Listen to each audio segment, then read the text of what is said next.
Hi అండి, నేను మీ Sajida. Welcome to Sajida's kitchen. ఈరోజు మినప్పప్పు అలాగే రాగులతో ఒక కొత్త రెసిపీని చూపించబోతున్నాను. చాలా tasty and healthy sweet recipe అండి ఇది. ఎదిగే పిల్లలకైతే చాలా మంచిదన్నమాట. తింటే ఎంతో బలం కూడా. పిల్లలకే కాదండి, ఆడవాళ్ళకు కూడా చాలా అంటే చాలా మంచిది. నడుము నొప్పి, వెన్ను నొప్పి లాంటివి తగ్గి బోన్స్ అయితే చాలా స్ట్రాంగ్గా అవుతాయి అన్నమాట. సో ప్రతి ఒక్కరూ తప్పకుండా ట్రై చేయాల్సిన రెసిపీ ఇది. మరి ఇప్పుడు దీన్ని ఎలా తయారు చేసుకోవాలో చూసేద్దాం రండి. ఫస్ట్ స్టవ్ ఆన్ చేసుకొని ప్యాన్ పెట్టుకొని ఇందులోకి 1 కప్పు వరకు మినపగుళ్ళని వేసుకోండి. ఇప్పుడు గ్యాస్ని లో టు మీడియం ఫ్లేమ్లోకి అడ్జస్ట్ చేసుకొని ఈ మినపగుళ్ళని లైట్ గోల్డెన్ కలర్ వచ్చేంత వరకు ఫ్రై చేసుకోండి. వీటిని హై ఫ్లేమ్ మీద ఫ్రై చేసుకున్నట్లయితే ఇవి తొందరగా మాడిపోతాయండి. సో అందుకని చెప్పేసి ఇలా లో టు మీడియం ఫ్లేమ్ మీద ఫ్రై చేసుకున్నట్లయితే ఇలా ఈవెన్గా చక్కగా ఫ్రై అవుతాయన్నమాట. ఇక్కడ చూస్తున్నారు కదండి, ఇలా లైట్ గోల్డెన్ కలర్లోకి ఫ్రై అయిన తర్వాత ఇప్పుడైతే ఇందులోకి మనము ఏ కప్పుతో అయితే మినప్పప్పు తీసుకున్నామో సేమ్ అదే కప్పుతో 1/2 కప్పు వరకు రాగుల్ని యాడ్ చేసుకోండి.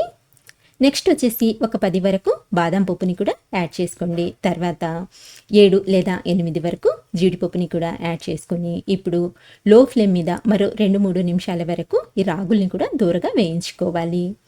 రాగులు వేగడానికి ఎక్కువ టైం అయితే పట్టదండి. జస్ట్ ఒక 2-3 నిమిషాలు లో ఫ్లేమ్ మీద ఇలా ఫ్రై చేసుకున్నట్లయితే రాగులు కూడా మనకు చక్కగా ఫ్రై అయిపోతాయి.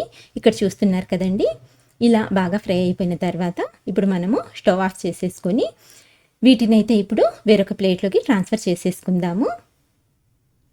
ఇలా వేరొక ప్లేట్లోకి ట్రాన్స్ఫర్ చేసుకొని ఇవి కంప్లీట్గా చల్లారేంత వరకు కాసేపు అలా పక్కన పెట్టేయండి. చూడండి, ఇవి పూర్తిగా చల్లారిపోయాయి. సో ఇలా బాగా చల్లారిన తర్వాత ఇప్పుడైతే మనము ఈ మినపప్పు రాగుల్ని ఒక మిక్సర్ జార్లోకి తీసుకుందాము. ఇలా జార్లోకి యాడ్ చేసుకున్న తర్వాత ఇప్పుడు ఇందులోకి మంచి ఫ్లేవర్ కోసం ఒక 4 వరకు యాలకుల్ని కూడా యాడ్ చేసుకోండి. ఇప్పుడైతే వీటిని మెత్తటి పౌడర్ లాగా గ్రైండ్ చేసి తీసుకోవాలి. ఎక్కడ పలుకులు అనేది లేకుండా ఫైన్గా గ్రైండ్ చేసుకోవాలండి. ఇక్కడ చూస్తున్నారు కదండి, సో ఈ విధంగా అయితే గ్రైండ్ చేసుకోవాలన్నమాట.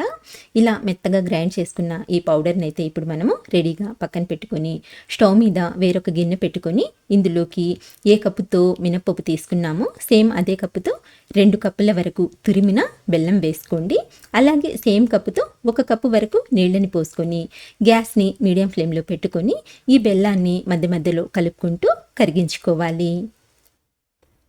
ఇక్కడ మనకు బెల్లం అనేది ఎలాంటి తీగపాకం కానీ లేతపాకం కానీ రావాల్సిన పని లేదండి.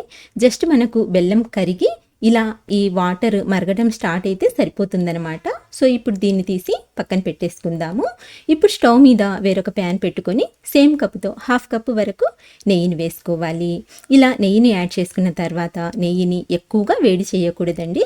జస్ట్ నెయ్యి కరిగితే సరిపోతుందన్నమాట.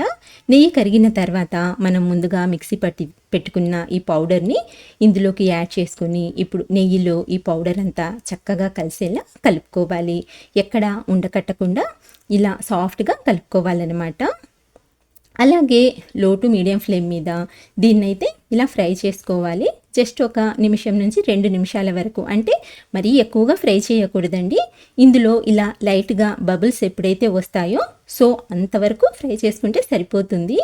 ఇలా మనకు ఇందులో బబుల్స్ వచ్చిన తర్వాత మనం ముందుగా ఉడికించి పెట్టుకున్న ఈ బెల్లం వాటర్ని ఇందులోకి ఇలా ఫిల్టర్ చేసి యాడ్ చేసుకోండి. ఇలా ఫిల్టర్ చేయడం వలన బెల్లంలో ఏమైనా నలకలున్నా సరే క్లీన్ అయిపోతుందనమాట. ఇప్పుడైతే మంటని లో టు మీడియం ఫ్లేమ్లోకి అడ్జస్ట్ చేసుకొని దీన్ని ఇలా కంటిన్యూస్గా కలుపుకుంటూ ఒక 2-3 నిమిషాలు ఉడికించుకోవాలి. మనకు ఈ మిశ్రమం తొందరగానే దగ్గర పడిపోతుందండి, ఎక్కువ టైం అయితే పట్టదు. జస్ట్ ఒక 2-3 నిమిషాలు ఇలా ఉడికించుకున్నట్లయితే మనకి ఇది కొంచెం దగ్గరకు వచ్చేస్తుంది. ఇక్కడ చూస్తున్నారు కదండి, ఇలా దగ్గర పడిన తర్వాత ఇంకో 2-3 నిమిషాల వరకు దీన్ని ఇలాగే కంటిన్యూస్గా కలుపుకుంటూ ఉడికించుకోవాలి. అంటే ఇది మనకు ప్యాన్ నుంచి సపరేట్ అవ్వాలన్నమాట. అలాగే ఇందులో మనం వేసిన నెయ్యి కూడా రిలీజ్ అవ్వడం స్టార్ట్ అయ్యేంత వరకు ఉడికించుకోవాలి. ఇక్కడ చూస్తున్నారు కదండి, సో ఈ విధంగా ఉడికించుకోవాలి. అంటే కన్సిస్టెన్సీ ఇలా వచ్చేంత వరకు అయితే ఉడికించుకోవాలి. గ్యాస్ని అయితే లో ఫ్లేమ్లోనే పెట్టుకోండి, హై ఫ్లేమ్లో అస్సలు పెట్టొద్దండి. చూడండి, మనకు ఈ మిశ్రమం అనేది ప్యాన్ నుంచి ఎలా సపరేట్ అవుతుందో అలాగే ఇందులో నుంచి నెయ్యి కూడా రిలీజ్ అవ్వటం స్టార్ట్ అయింది కదండి. సో ఇప్పుడైతే స్టవ్ ఆఫ్ చేసేసుకొని దీన్ని తీసి వేరొక ప్లేట్లోకి ట్రాన్స్ఫర్ చేసుకుందాము. నేనైతే ప్లేట్లో ఇలా బటర్ పేపర్ని తీసుకున్నానండి. బటర్ పేపర్ తీసుకోకపోయినా పర్వాలేదు, ఎందుకంటే ఇది అస్సలు అంటుకోదనమాట.